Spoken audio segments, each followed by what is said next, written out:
Selamat pagi semuanya. Topik pertemuan kita kali ini adalah membahas tentang metode elimination and choice is Basing Reality. Ini adalah metode ketiga setelah metode SAW ya, Simple Additive Weighting dan Weighted Product atau WP.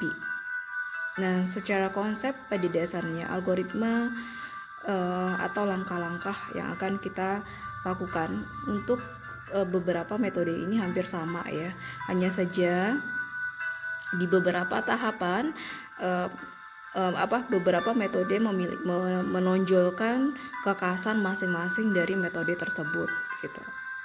Oke ya, mari kita lihat dulu elektre itu apa ya. Elektre itu seperti apa? Oke, jadi menurut Jenko dan Bemoider bahwa elektre itu adalah salah satu metode pengambilan keputusan multikriteria dengan menggunakan perbandingan berpasangan dari alternatif-alternatif berdasarkan setiap kriteria yang sesuai. Oke, perlu digarisbawahi di sini ada dua clue ya. Yang pertama adalah bahwa metode ini sifatnya multi-criterion, banyak kriteria. Kemudian yang kedua bahwa metode ini akan melakukan perbandingan perpasangan. Melakukan matrik perbandingan perpasangan. Nah, matrik perbandingan perpasangan itu mengacu pada alternatif dan kriteria. Minggu kemarin Ibu sudah jelaskan alternatif itu seperti apa, kemudian kriteria itu seperti apa, dan Ibu harap adik-adik sudah paham ya perbedaannya, sudah bisa membedakan mana yang alternatif dan mana yang kriteria. Alternatif itu disimbolkan dengan huruf A, kemudian kriteria itu disimbolkan dengan huruf C gitu. Oke, kemudian ada beberapa tahapan-tahapan atau algoritma dari metode elektre ini.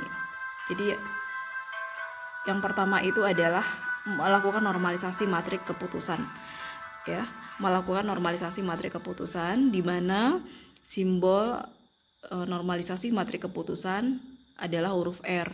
RIJ itu berarti normalisasi baris 1 kolom sekian, paham ya? RIJ itu artinya normalisasi matrik keputusan baris sekian kolom sekian ya. Nah, rumusnya adalah R sama dengan XIJ per sigma akar dari sigma XI kuadrat ya. XIJ itu adalah nilai dari kriteria pada posisi baris pertama kolom sekian per penjumlahan dari akar dari penjumlahan nilai dari kriteria baris sekian kolom sekian kuadrat, paham ya? Jadi ada R ya, R11, R12, 13, 14 itu adalah maksudnya itu adalah posisi letaknya, bahwa normalisasi nilai dari normalisasi matrik keputusan itu R11 berarti berada di baris 1 kolom 1, R12 berarti baris 1 kolom 2 gitu. Karena ingat tadi bahwa matrik itu terbentuk dari baris dan kolom, bahwa matrik itu terbentuk dari baris dan kolom. Itulah algoritma yang pertama. Kemudian algoritma yang kedua adalah menentukan pembobotan pada matrik yang telah dinormalisasi. Ingat, menentukan pembobotan. Jadi pembobotan itu disimbolkan dengan huruf V ya. Rumusnya adalah V sama dengan R dikali W. R itu adalah matrik ternormalisasi tadi, kemudian W itu adalah bobot, paham ya? Bobot. Jadi V sama dengan R dikali W. Nah, angka yang ketiga adalah menentukan himpunan concordance dan discordance index. Nah, ini masing-masing punya rumusnya ya. Ada concordance, kemudian ada discordance index. Oke ya. Concordance itu disimbolkan dengan huruf C. CKL itu adalah posisi nilai concordance pada baris tertentu, kolom tertentu ya.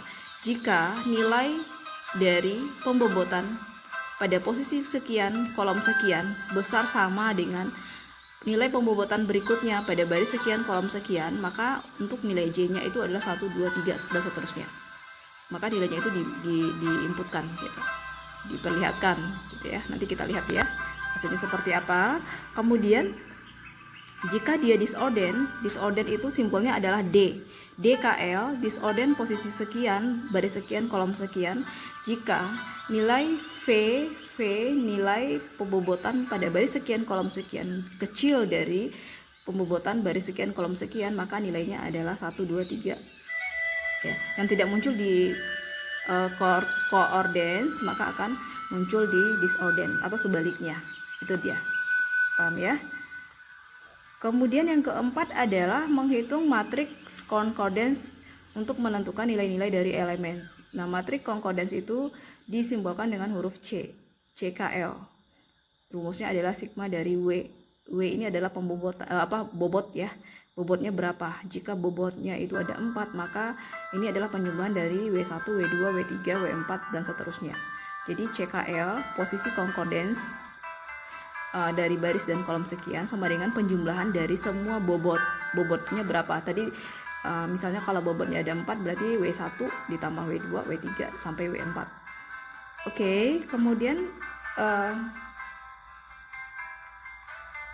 untuk matriks disorden rumusnya adalah DKL disorden dengan posisi sekian, baris sekian, kolom sekian, max posisi pembobotan baris sekian, kolom sekian dikurang posisi pembobotan baris sekian kurang sekian per nilai max pembobotan baris sekian kurang sekian kolom sekian dikurang pembobotan baris sekian, kolom sekian gitu. Itu rumus dari matriks disorden. Kemudian langkah selanjutnya adalah menghitung matriks dominan concordance ya. Matriks dominan concordance itu dengan menggunakan nilai threshold. Jadi kita cari dulu nilai thresholdnya. Jadi matriks dominan concordance itu dimulai dengan mencari nilai threshold. Nah, nilai threshold itu disimbolkan dengan C ya. C sama dengan sigma dari sigma dari nilai concordance pada baris sekian, kolom sekian per M dikali M dikurang 1, berarti jumlah dari nilai concordance tadi ya 16, 11, kemudian dibagi sebanyak alternatif. Jadi M itu berapa alternatifnya? Kalau alternatifnya 4 maka M nya juga 4 gitu. Oke. Kemudian langkah yang keenam adalah nah ini juga perlu diperhatikan bahwa jika nilai concordance-nya itu besar dari threshold, besar sama dari threshold, maka nilainya 1 nanti. Tapi jika nilainya kecil, nilai concordance itu kecil dari threshold, maka nilainya 0 gitu. Nah, kalau matriks dominance disorden berarti hasil dari disorden baris dan kolom tadi dibagi M dikurang 1. Ini adalah alternatifnya ya. Kalau alternatifnya 4 maka dibagi 4 juga gitu. Nah, kemudian selanjutnya adalah ini untuk matriks dari disorden juga seperti itu ya. Jika dia DKL-nya itu besar sama dengan dari nilai threshold D, maka nilainya 1. Kalau dia kecil dari threshold D, maka nilainya adalah 0. D itu disordance ya. Kalau C tadi itu concordance gitu. Oke. Nah, baru setelah itu kita akan lakukan aggregate dominance matrix. Nah, aggregate dominance matrix. Setelah itu baru kita lakukan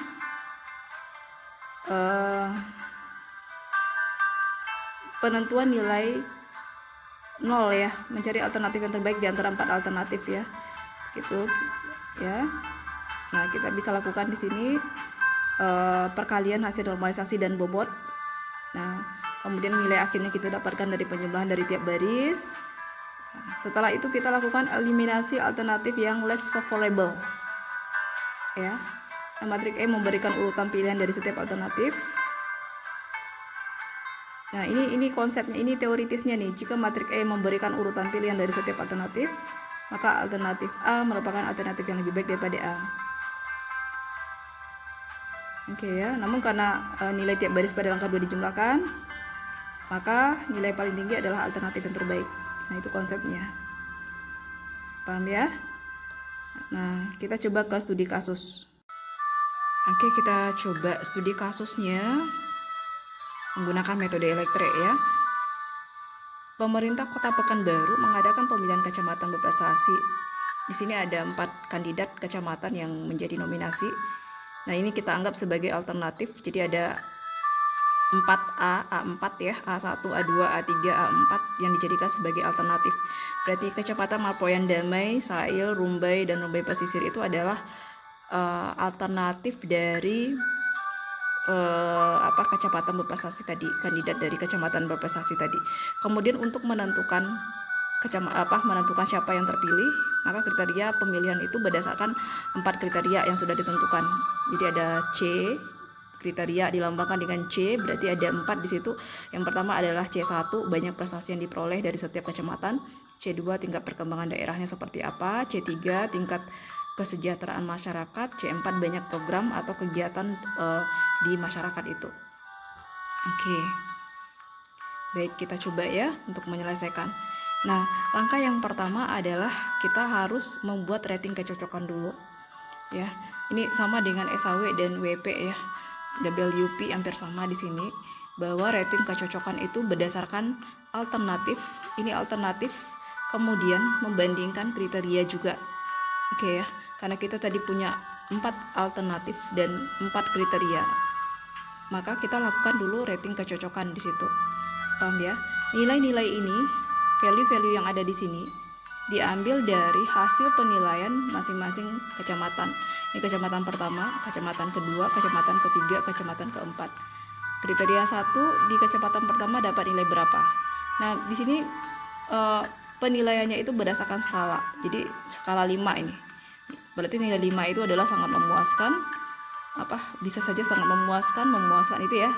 Skala 5 ya, 1 sampai 5 ranknya gitu. Jadi penentuan nilai 5, 5, 4 itu tergantung pada penilaian kriteria. Hasil penilaian dari setiap kecamatan berdasarkan kriteria masing-masing gitu. Nah, ini nilai yang didapat. Oke, ini namanya rating kecocokan. Kemudian langkah selanjutnya adalah menentukan bobot preferensi. Ingat, bobot itu sebanyak kriteria ya. Kalau kriterianya 4, maka bobotnya juga 4. Ada 3, 4, 4, 5. Nah, ini bobot ini siapa yang menentukan? Kemarin sudah Ibu jelaskan ya, sama dengan SAW dan WP kemarin. Bobot itu ditentukan oleh si decision maker atau tempat di mana kita membangun sistem ini gitu. Karena bisnis proses atau standar penilaian itu mereka yang tahu gitu ya. Berapa bobot yang mau diberikan itu mereka yang tahu, bukan kita yang menentukan ya. Gitu. Berarti bobot untuk kriteria 1 itu dinilai 3, bobot untuk kriteria 2 itu dinilai 4, bobot untuk kriteria ketiga dinilai 4, bobot untuk kriteria keempat dinilai 5 gitu. Nah, ini di sini kita lihat bahwa kemudian dari rating kecocokan tadi kita buat matrik keputusan. Jadi matrik keputusannya itu adalah matrik ingat, matrik tadi terbentuk dari apa? Baris dan kolom. Berarti baris yang terbentuk itu adalah 4, kemudian kolom yang terbentuk itu adalah 4. Kenapa 4 baris? Karena alternatifnya adalah 4. Kemudian kenapa 4 kolom? Karena kriterianya juga 4. Jadi nilai ini diambil dari ini ya. Nah, ini. Nilai ini.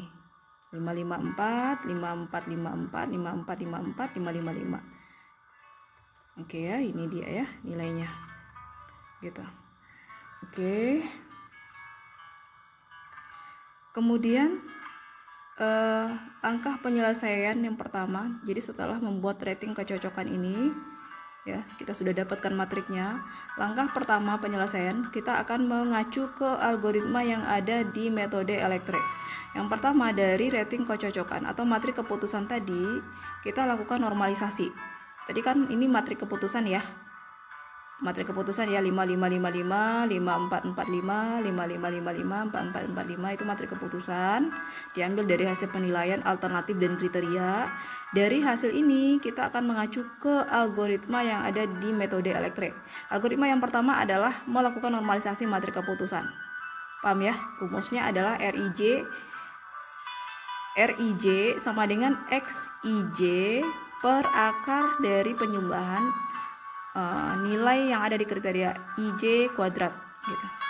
Berarti kita akan cari normalisasi untuk nilai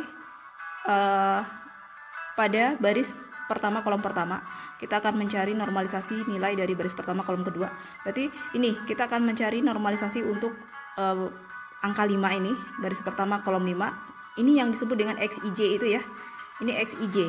XIJ itu nilai X pada posisi baris sekian, kolom sekian. Kalau ini berarti baris pertama, kolom pertama gitu. Paham ya? Ini baris kedua, kolom pertama. Ini baris ketiga, kolom pertama. Ini baris keempat, kolom pertama gitu. Paham ya? Nah, kita cari nilai R-nya, kemudian cara mencarinya seperti ini. Coba kita lihat di sini. Kita lihat cara mencarinya, ada nilai R11 dulu ya. Berarti posisi ini kita mau mencari R11, berarti nilai 5 ini. Normalisasi dari 5 itu berapa? Lihat kursor Ibu. Normalisasi dari angka 5 ini, angka 5 ini berada di posisi 11. Berarti R11. Berarti kita lihat di sini normalisasinya adalah 5 per 5 kuadrat 5 kuadrat. Ingat ya, sigma itu penjumlahan ya. Jadi akar 5. Jadi kita posisinya di sini dulu, 5 per akar dari 5 kuadrat ditambah 5 kuadrat ditambah 5 kuadrat ditambah 5 kuadrat gitu. Paham ya? Nah, R12 juga seperti itu. Berarti R12 ini ya, baris pertama kolom kedua. Ini berarti ini ya. Berarti kita buat 5 per 5 kuadrat ditambah 4 kuadrat ditambah 4 kuadrat ditambah 5 kuadrat. Akar ya. Gitu. Berarti dapat 5 per 9,0533. Ini dia. Ini. Nah, hasilnya adalah 0,552. Nah, lakukan untuk semua R. Ya, ini ada R11, R12, R12, 13, 14 sampai R44. Lakukan normalisasi. Nanti hasilnya adalah seperti ini. Hasilnya seperti ini. Ini adalah hasil dari normalisasi tadi. Ingat tadi ini hasilnya apa? Ini tadi 5 ya. Sekarang setelah dilakukan normalisasi materi keputusan, hasilnya seperti ini. Paham ya? Gitu. Nah, kita sekarang sudah berada di posisi normalisasi materi keputusan. Kemudian langkah yang kedua adalah menentukan pembobotan pada matrik yang telah dinormalisasi. Nah, pembobotan itu disimbolkan dengan huruf V. Rumusnya adalah nilai R yang sudah kita cari ini. Ini berarti nilai ini ya. Kemudian kita kalikan dengan bobot. Gitu. Oke, kita lihat di sini. Nah, ini perlu diperhatikan ya. Ingat tadi nilai V itu diambil dari R dikali W. R dikali W. Ini W. R dikali W. Ingat ya. Coba lihat kursor Ibu. Perhatikan. Berarti 0,5 dikali 3. Dapat ini. Lihat pergerakan kursor Ibu ya. 0,522 dikali 4. Dapat ini. 0,5 dikali 4. Dapat ini. 0,46 dikali 5. Dapat ini. Paham ya? Yang kedua 0,5 ya. Coba Ibu lihat dulu, kita set pointer optionnya bisa nggak? Berarti dari sini, ini dari sini ya. Ini kita cari ke sini ya berarti. Oke. Wow, nggak bisa karena pegang kamera sendiri. Nggak bisa jadinya berjalan sendiri. Oke, jadi ingat, lihat di sini nih. Di sini ini ya dikali dengan 3. Ini berarti 0,5 dikali dengan 4. Ya, hasilnya di sini ya. Ini hasilnya. Kemudian 0,5 dikali dengan 4. 0,46 dikali dengan 2,3. Ini juga seperti itu. 0,5 dikali dengan 3, 0,44 dikali dengan 4, 0,5 dikali dengan 4, 0,46 dikali dengan 5. Udah, berarti nilai V kita udah dapat. Paham ya? Nilai V kita udah dapat di situ. Oke, langkah yang ketiga, algoritma yang ketiga adalah menentukan himpunan concordance dan discordance index. Jadi satu-satu dulu kita selesaikan concordance dulu.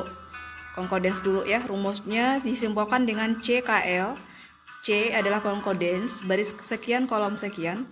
Jika nilai pembobotan pada baris sekian kolom sekian besar sama dengan pembobotan baris sekian kolom sekian, maka nilainya 1, 2, 3. Ya. Concordance. Coba kita cari ya concordance-nya. Oke, perhatikan. Ini nanti ya hasilnya.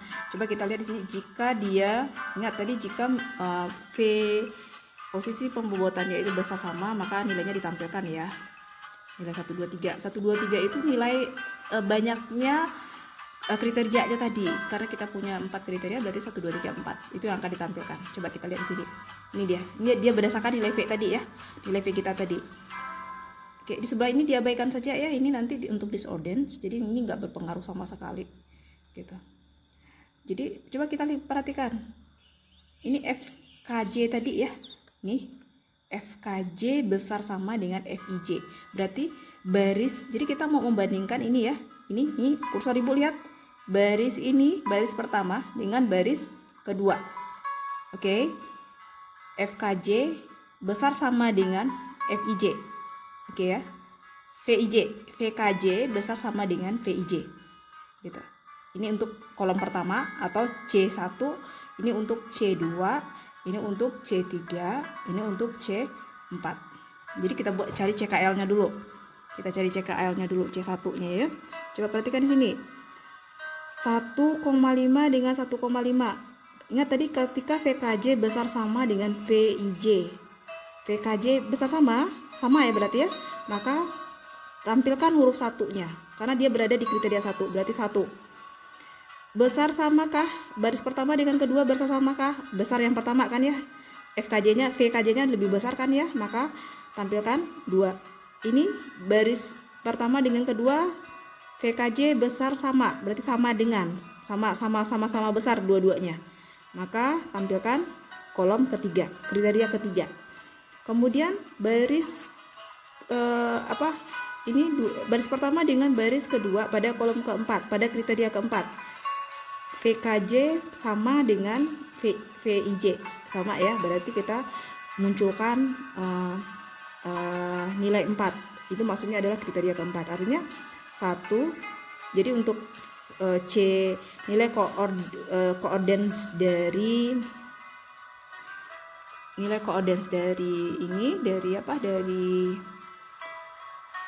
posisi baris pertama dibandingkan dengan posisi baris kedua, nilai yang ditampilkan itu adalah 1, kemudian 2, kemudian 3, kemudian 4. Coba kita lihat di sini hasilnya.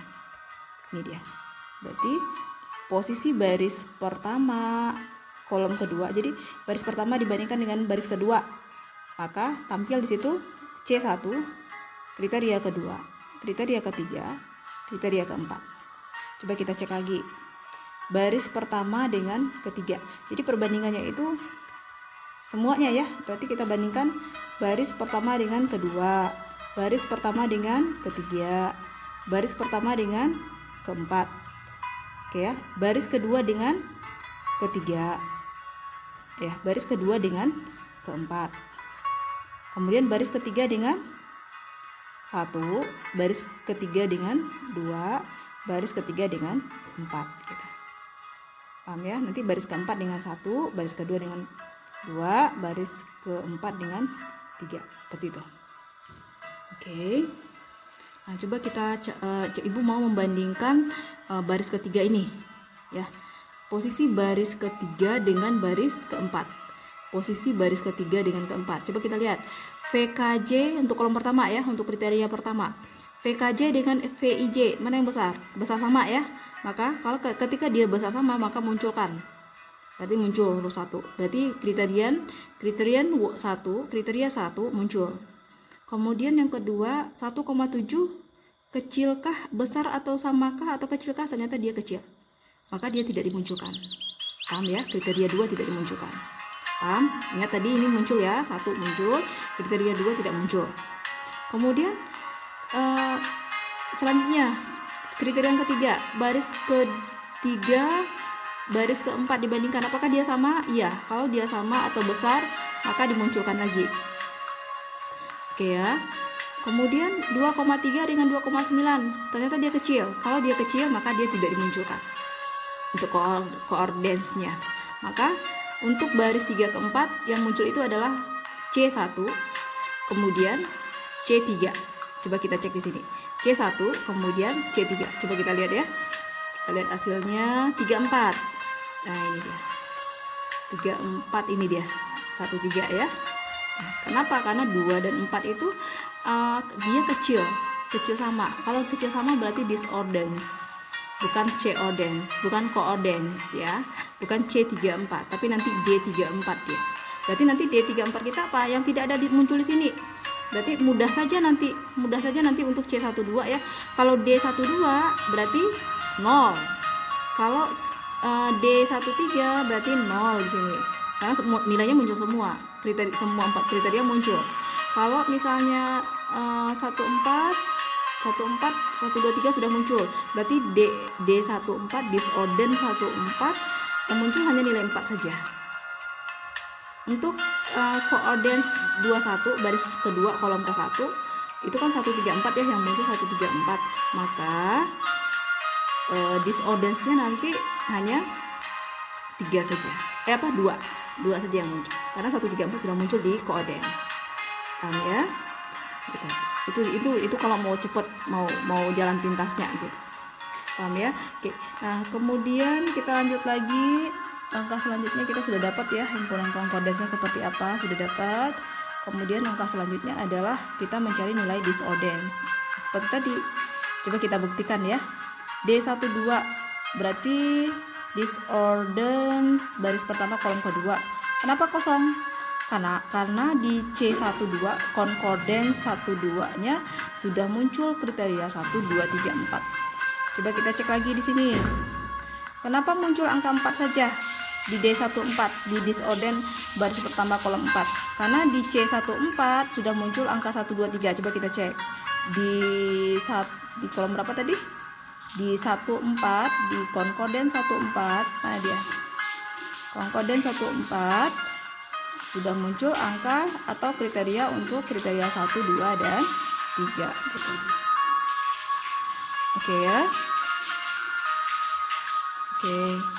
Nah, kalau nilai disordance sudah dapat, maka langkah selanjutnya adalah kita melakukan menghitung matriks concordance. Matriks concordance itu disimbolkan dengan huruf apa? Huruf C. Ini adalah posisi baris dan kolom. Rumusnya adalah penjumlahan dari semua W. W kita berapa? W kita sebanyak kriteria. Tadi di soal W kita itu ada 4, maka penjumlahan dari W1 ditambah W2 ditambah W3 ditambah W4 gitu. Oke. Nah, ini dia. Berarti CKL itu berarti posisi concordance untuk baris pertama kolom kedua. W1 berapa? Tadi concordance 1, 2 itu muncul 1, 2, 3 C ya. Kita berarti posisinya mengacunya ke sini lagi C. 1, 2, 3, 4 ya. Berarti kita munculkanlah bobot dari C1, C2, C3, C4. Paham ya? Kalau misalnya ini saja 1, 3, maka yang bobot yang muncul itu hanya di posisi kriteria 1 dan 3 saja. Coba kita buktikan. Ini 1, 2, 3, 4, maka semua bobot yang ada di kriteria 1, 2, 3, 4 muncul. Untuk C1, 2 ya. Coba di sini berarti W1, W2, W3, W4. Bobot 1, bobot 2, bobot 3, bobot 4. Bobotnya tadi berapa? 3 ditambah 4 tambah 4 tambah 5 sama dengan 16. Oke, coba kita buktikan yang kedua. Kita buktikan yang C24 ini. Ya, yang muncul hanya kriteria untuk bobot untuk kriteria pertama dengan ketiga, 1 dengan 3 saja. Berapa tadi? 1 dengan 3 ya, C24 ya. C24. Berarti kita cek di sini. Nah, ini. C24 yang muncul itu hanya kriteria 1 dengan 3 saja. Kriteria 1 berapa? 3. Kriteria 3 berapa? 4, berarti 7. Nah, lakukan semuanya. Ya. Sampai ke C43 tadi. Paham ya? Gitu. Nah, ini mengacu ke sini tadi ya. Ini dia, mengacu ke sini tadi, mengacu ke bagian ini tadi, hasil dari himpunan concordance yang sudah kita cari tadi. Oke, Angka selanjutnya baru kita buat matrik konkodesnya. Jadi matrik konkodesnya itu membentuk seperti ini. 16, kemudian 16 itu dari sini ya. 16, 16, 11, 12, 16. Kursor Ibu lihat. 7, 12, 16, 7, 16, 16, 16. Nah, hasil dari ini kita buat dalam bentuk matriks gitu. Dalam bentuk matriks seperti ini.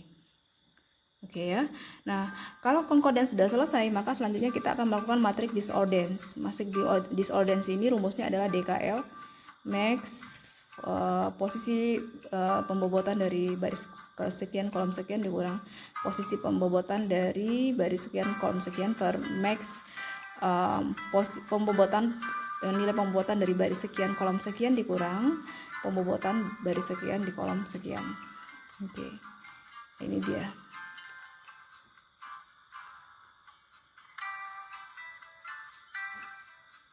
Oke, rumusnya ini ya. Coba kita perhatikan. Nilai D12. D12. D itu disordance ya. Disordance posisi baris pertama kolom kedua. Posisi baris pertama kolom kedua. Ya. Coba kita lihat dulu. Posisi baris pertama kolom kedua. Oke, kita lihat. Posisi baris pertama kolom kedua disordance ya. Ini dia ya, 1,5. Ini dia nanti ini disordernya. Ibu pindahkan ke sini disordernya biar mudah. Jadi kita mau mencari posisi D12 disorder ini. Yang pertama ini posisi baris pertama kedua disordernya berapa? Coba kita lihat di sini. Coba kita lihat dulu. Nilai maksimum nilai baris pertama dibandingkan dengan kolom kedua 1,5 dikurang 1,5. Paham ya? Berarti dia besar sama ya. Ini oke, sama, nggak ada yang berbeda. Kemudian 2,2 1,7. Oke, kita ambil di sini 2,2 1,7. Oke. Kemudian 2 dikurang 2. Ini 2 dikurang 2. Kemudian 2,3 dikurang 2,3. Ini ya, 2,3 dikurang 2,3. Karena dia sama, tidak ada yang kecil dari di situ, maka max-nya sama dengan 0. Nilai maksimum yang tertinggi itu adalah 0. Paham ya? 0. Berarti kita ambil di sini max 0 per, coba max 0. 0 itu didapat dari 1,5 dikurang 1,5. Dapatnya berapa? Lihat kursor Ibu. 0. Oke ya. Kemudian 2,20 dikurang 1,7. Dapatnya ini.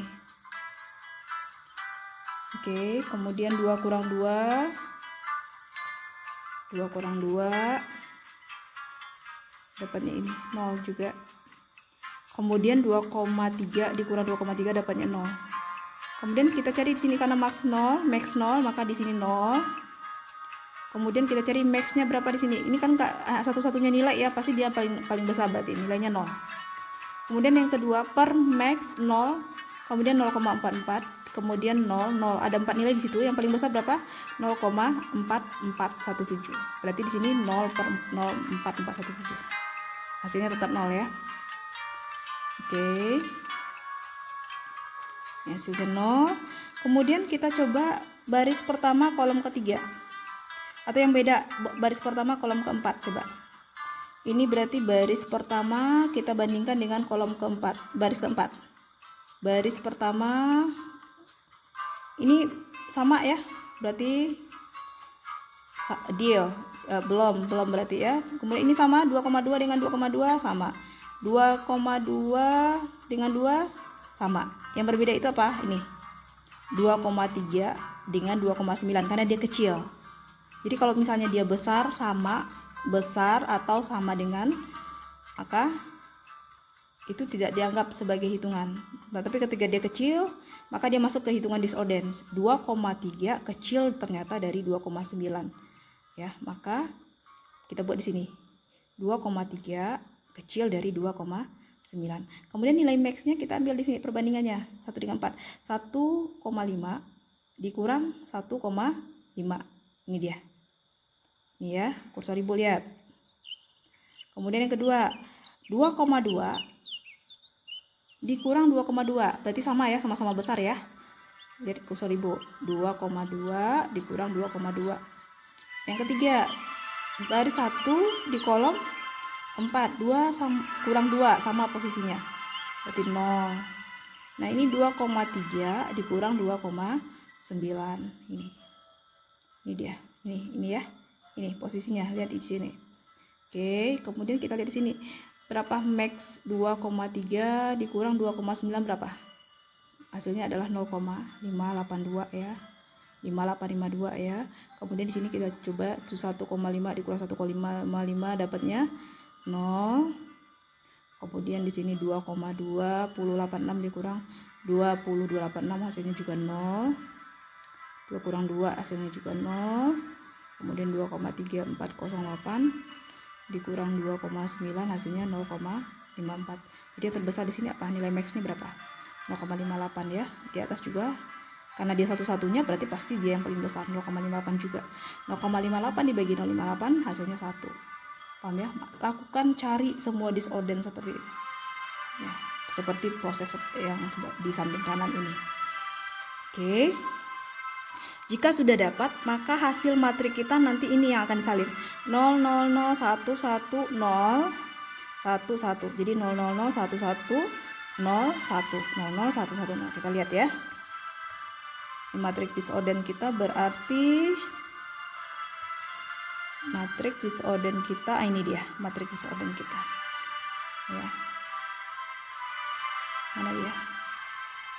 0, 0, 1. Jadi dari hasil tadi ya 1, 0, 1, 1, 0, 1, 0, 0, 0 gitu.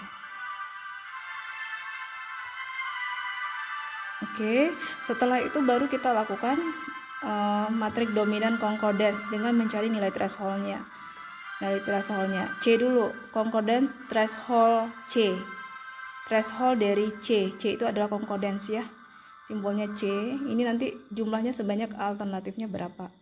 Kalau alternatifnya 4 berarti 4 dikali 4 dikurang 1. Nah, ini hasil dari matrik tadi. Matrik yang mana? Matrik concordance. Jadi fokusnya concordance dulu karena threshold yang dicari adalah threshold C. C itu adalah concordance. Maka kita fokusnya ke sini. Ini ya, 16, 16, 11 matrik concordance tadi. Gitu. Oke, berarti dijumlahkan saja karena dia sigma. Sigma itu penjumlahan berarti. Oke, penjumlahan dari matrik concordance-nya tadi. Oke ya, 16, 16, 11, 12, 16 ya, per jumlah alternatifnya 4, berarti 4 dikurang 1, 3, berarti 4 dikali 3 dapat 12 ya. Berarti 161 per 12 dapatlah nilai threshold untuk matrik concordance-nya sebesar 13,41. 13,41. Nah, dia akan bernilai 1 jika concordance-nya itu ya lebih besar dari nilai threshold C, dan dia akan bernilai 0 jika nilai concordance-nya itu bernilai kecil dari nilai threshold. Paham ya? Nanti adik sudah lihat. Coba nilai thresholdnya 13,41. Concordance-nya berapa? Concordance-nya tadi berapa? Concordance-nya itu 16, 16, 11. 16 itu coba kita lihat apakah 16 itu besar dari 13. Tadi thresholdnya berapa? 13 ya. 13,41. Ingat, kalau CKL-nya itu besar sama 16 besar sama dengan 13 ya besar ya, maka nilainya 1. Itu kita buat di sini. Matrik dominan concordance-nya 1. Yang kedua juga 16 nilainya. Apakah nilai 16 besar sama dengan nilai threshold? Nilai threshold kita tadi berapa? 13,42 ya. Maka nilainya juga 1. Kemudian 16 16, ini 11. 11 yang ketiga 11. Apakah 11 besar dari 13,41? Ternyata dia kecil. 11 itu besar atau sama atau kecil? Ternyata 11 itu nilai concordance itu lebih kecil dari nilai threshold C. Kalau dia kecil, concordance lebih kecil dari threshold, maka nilainya 0. Maka itu kenapa dia 0. Paham ya? Baik, kita sudah dapatkan matrik dominan concordance-nya ya. Matrik dominan concordance tadi jika nilai dari concordance baris sekian kolom sekian besar sama dengan C atau nilai threshold C, maka bernilai 1. Ini ya, kita sudah dapatkan tadi. Kalau misalnya nilai concordance baris sekian kolom sekian kecil dari nilai threshold, maka nilainya 0. Lalu kita dapatkan hasilnya di sini sudah. Ini namanya adalah matrik dominan concordance. Matrik dominans concordance, simbolnya V, F ya. Simbolnya adalah F. Matrik dominan concordance. Nah, selanjutnya kita fokus ke disordance ya. Untuk disordance sama dengan tadi. Simbolnya adalah D. D sama dengan jumlah dari disordance, penjumlahan dari disordance, hasil dari matrik disordance tadi per jumlah alternatif dikali jumlah alternatif dikurang 1. Jadi hasil dari ini tadi ya. Hasil dari ini matrik disordance tadi ini 0 0 1 1 0 1 1 1 itu dijumlahkan semua. Nah, ini ya. Kita jumlahkan 0 ditambah 0 ditambah 1 ditambah 1 ditambah 0 per M dikali M dikurang 1. 4 dikali 4 dikurang 1, dapatlah 5 per 12 atau 0,41. Paham ya? Nah, nanti ini kita bandingkan. Jadi ini adalah nilai threshold D. Ini adalah nilai threshold untuk D. Nilai threshold D atau threshold disordance. Disordance ya. Disordance. Oke, coba kita lihat nilai disordance-nya, kita bandingkan nanti DKL dengan disordance. Jadi rumusnya adalah nilai G. Jadi matrik kalau matrik F itu tadi kan matrik concordance ya. Kalau G itu matrik disordance. Jadi G itu diambil dari jika nilai DKL-nya itu disordance pada baris sekian kolom sekian besar sama dengan threshold D. Nilai threshold dari disordance-nya maka nilainya 1. Kalau disordance baris sekian kolom sekian itu kecil nilainya dari D, nilai thresholdnya kecil dari nilai threshold disordance, maka nilainya 0. Nah, matrik sehingga dapat matrik dominan disordance-nya adalah ini. Ingat, simbol dari matrik dominan disordance itu adalah G, sementara simbol dari matrik dominan concordance itu adalah F. Paham ya? Yang satu F untuk concordance, yang satu G untuk disordance. Oke. Nah, ini dari mana datangnya? 0 itu dari mana datangnya? Kita bandingkan lagi. DKL itu berapa? DKL besar sama dengan D. D-nya berapa ini? 041 ya. Threshold D itu 041. Coba kita cari DKL-nya berapa ini? 0 ya. 0. Apakah 0 itu besar dari 13,41? Tidak, dia kecil berarti ya. Karena dia kecil, maka apakah nilai ini yang concordance ya nih. Apakah nilai D-nya itu besar dari nilai threshold D? D-nya tadi berapa? 0. Apakah 0 besar sama dengan nilai disordernya berapa? 0,41. Ya, kan dia besar sama maka nilainya 1. Tidak, oke, ralat ya. Coba, apakah nilai DKL itu besar sama dengan D? DKL berapa tadi? 0 ya. Apakah 0 besar dari 0,41? Enggak lah, kecil lah berarti ya. 0 kecil. Karena dia kecil, maka nilainya 0. Jadi 0 apakah kecil dari 0,41? Benar. Maka nilainya 0 di sini. Paham ya? Yang kedua, DKL yang kedua 0, nilainya 0 juga. Apakah 0 itu kecil dari 1? Dari 0,41? 0,4 berapa tadi? 0,41? Iya, jika kecil maka nilainya 0 lagi. Coba kita lihat lagi nilai disorder yang ketiga. 1 ya. Nilai disorder yang ketiga 1. Apakah 1 itu kecil atau besar dari 0,41? Ternyata dia besar. Ingat, kalau dia DKL-nya itu besar dari 0,41, maka nilainya 1. Nilainya 1. Benar kan ya? Nilainya 1 di sini. Oke ya. Kira ada paham? Bu harap ada paham. Jadi di situ nilai F-nya sudah kita tentukan, nilai G-nya juga sudah ditentukan. Maka kita masuk ke langkah yang ke-6, menentukan aggregate dominance matrix. Dominance matrix. Nah, ini rumus dari aggregate itu adalah disimbolkan dengan huruf E. Rumusnya adalah E sama dengan F dikali G. Ini adalah matrik uh, matrik dominan dari concordance, dan ini adalah matrik dominan dari discordance. Kita kalikan, ini matrik dominan dari concordance atau F, ini adalah matrik dominan dari discordance atau G. Kita kalikan, nah hasilnya 0. Nah ini kan nggak masuk akal ya. Berarti alternatif 1 0, alternatif 2 0, alternatif 3 0, alternatif 4 0. Bagaimana kita mau merankingkan? Nilainya saja dari 4, rumbai pesisir, marpoyan damai, sail dan sebagainya, itu nilainya 0. Tidak ada yang besar, tidak ada yang paling tinggi ya. Gimana kita bisa melakukan perangkingan? Nah jika kasusnya seperti ini, jika adik-adik menemukan kasus seperti ini, hasilnya kita tidak bisa melakukan perangkingan. Paham ya? Kita tidak bisa melakukan perangkingan. Paham? Kenapa? Karena nilainya 0 semua gitu. Tidak ada yang maksimal nilainya di sini. Tidak ada yang bisa jadi ranking 1, ranking 2, ranking 3, ranking 4. Kenapa? Karena semua masing-masing, semua kecamatan 4 kecamatan itu punya nilai yang sama. Maka solusinya kita kembali ke teorinya. Kita kembali ke teorinya gitu. Oke, teorinya apa? Teorinya di sini. Coba kita lihat. Ya. Langkah yang ke-7 ini teorinya ya. Lakukan eliminasi alternatif yang less favorable. Less favorable itu mungkin bisa kita bahasakan dengan yang nggak terlihat atau yang nilai penyumbang agregatnya itu kecil, itu buang saja, eliminasi saja. Less favorable, yang tidak terlihat ya udah dibuang aja gitu. Nah, jika matrik E memberikan urutan pilihan dari setiap alternatif, jika E-nya sama dengan 1, maka alternatif, jadi kalau misalnya E-nya itu paling tinggi nilainya, maka itulah yang terbaik. Paham ya? Sementara di kita tadi ada E1, E2, E3, E4. Marpoyan damai, sail, rumbai pesisir, sail, rumbai pesisir, itu tidak ada satupun yang nilainya tinggi karena semuanya 0, artinya semuanya levelnya sama gitu.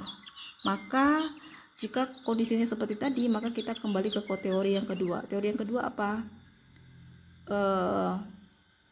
Teori yang kedua adalah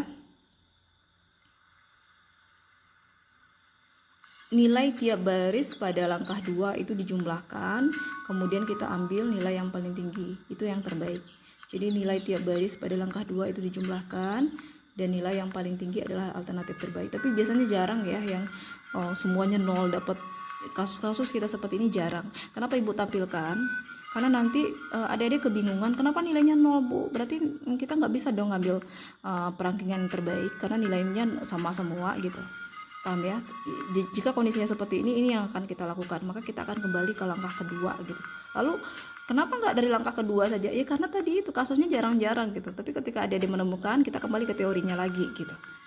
Oke ya. Nah coba teorinya kembali ke yang kedua. Kita sudah menemukan ternyata E-nya dari 4 kecamatan ini, kecamatan 1, kecamatan Marpoyan damai, sair, rumbai pesisir, semuanya nilainya 0 sehingga tidak ada yang tertinggi perangkingannya. Maka kita kembali ke teori kedua. Teori kedua ya. Dari langkah kedua tadi, ini langkah kedua ya, pembobotan. Ini langkah hasil dari pembobotan di langkah kedua. Ya. Ini nilai-nilai yang ada di situ. Kemudian kita lakukan saja penyumbahannya. Kita penyumbang biasa saja, 1,5 ditambah 2,2 ditambah 2 ditambah 2,3. Nanti 1,5 tambah 1,7 tambah 2 tambah 2,3. 1,5 1,7 tambah 2, seperti itu. Kita tambahkan di sini. Nah, kita lihat mana yang paling akhir, mana yang paling tinggi. Yang paling tinggi itu adalah A4 ya. 8,6. Artinya yang paling tinggi itu adalah Kecamatan Rumbai Pesisir. Kecamatan Rumbai Pesisir. Jadi dari deretan perangkingan dengan nilai yang paling besar, kecamatan yang terpilih itu adalah kecamatan untuk alternatif A4, yaitu Rumbai Pesisir dengan perolehan angka 8,637, kemudian disusul Kecamatan Marpoyan Damai atau A1 disusul dengan Kecamatan Sail 7,6, kemudian disusul Rumbai ya. Rumbai dengan Sail itu sama ya nilainya gitu. Nah, jika sama, ingat perangkingan itu tergantung pada decision maker mau mengambil yang mana gitu. Apakah yang diambil itu 1 ranking teratas yang pertama, atau 2 ranking teratas, atau 3 ranking teratas, itu nanti itu tinggal lagi keputusan si decision makernya. Kita nggak ikut campur lagi di dalamnya. Karena tugas kita hanya sampai di sini saja. Tugas dari SPK hanya sampai di sini saja. Nanti tetap ada peran decision maker, apakah mau mengambil perangkingan yang bagian mana gitu. Oke. Nah, namun kalau misalnya kejadiannya itu adalah menggunakan teori yang pertama ini, maka cara penyelesaiannya seperti apa? Artinya kasus yang tadi udah tuntas ya, kita sudah dapatkan kecamatan yang terpilih ya, kecamatan yang direkomendasikan atau kecamatan yang terpilih gitu, kita sudah dapat. Nah sekarang bagaimana kalau di kasus-kasus lain ternyata adik-adik jika hasilnya itu mentok di teori pertama ini, maka cara penyelesaiannya seperti ini. Paham ya? Ini teori pertama ya. Di alternatif pertama ya, ini kita jumlahkan. Di sini ada nilai 1, 0, 1. Jadi hasil dari E tadi ya, 0, 1. Hasil dari E tadi, ini hasil dari E tadi. Hasil kalau kasus-kasus kita kan E-nya 0 semua gitu. Sehingga tidak ada yang bisa dijumlahkan atau dirankingkan. Kenapa? Levelnya sama semua gitu, 0 semua gitu. Sementara jika di kasus lain ya, di kasus ini kita lihat bahwa di A1-nya ada 1, 1. Di C1 ya, berarti ada angka 1, 1 ya. Di baris kedua juga seperti itu, baris ketiga, baris keempat. Maka sesuai dengan teori, hilangkan atau buang atau abaikan ya, less favorable, sesuatu yang kurang terlihat atau jumlahnya sedikit, satunya ya udah dihilangkan saja. Maka A4 ini kita hilangkan. Kenapa? Tidak ada angka 1 di situ. Nah, sekarang kita tinggal membandingkan A1, A2 dan A3. Paham ya? Di A1 itu ada 2, agregatnya ada 2, di A2 itu ada 1, di A3 itu agregatnya ada 3. Mana yang paling tinggi? Berarti A3. Maka A3 lah yang akan menjadi alternatif atau solusi terbaik karena mempunyai nilai yang paling maksimal, diikuti oleh A1, kemudian yang terakhir adalah A2 gitu. Baik, Ibu harap adik-adik paham. Jika ada pertanyaan silakan ditanyakan, insya Allah Ibu akan menjawabnya dengan baik. Minggu depan kita akan coba untuk menyelesaikan studi kasus dengan menggunakan metode Elektra ini.